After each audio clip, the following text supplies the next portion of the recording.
আসসালামু আলাইকুম। টয়োটা র্যাভ4 2019 এই গাড়িটা প্রবলেম নিয়ে আসছে। এই সিটে আমি গাড়ি স্টার্টেও আসছি ধরেন।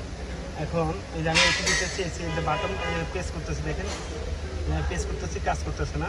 এই যে অটো বাতিটা যে চলে আসে, এই অটো বাতিটা যখন আপনার এটা অফ হয়ে যাবে, তখন এখান থেকে আমি যদি বাটন কাজ করি তখন যে কাজ করে, এই চারা কাজ করে। এই দেখেন, এই যে অটো বাতি গেছে এখানে, এই যে এখানে আমি এখানে কাজ করতেছি, দেখেন এই যে কাজ করতেছি।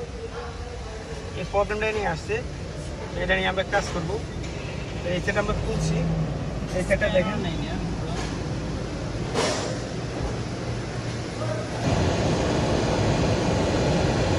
তো আমরা এটা খুলছি।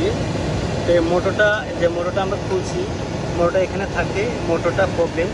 তো দেখেন এই যে মোটরটা আমরা এখন আরেকটা লাগাবো, একটা আমরা আনছি অলরেডি। এই যে আপনাদেরকে দেখাচ্ছি, এই যে মোটর আমাদের হাতে একটা আছে, এই মোটরটা চেঞ্জ করবো আমরা। এই মোটরটা খারাপ হয়ে গেছে, তো মোটরটা লাগানোর পরে বাকিটা বোঝা যাবে মোটর লাগানোর পরে কী হয়।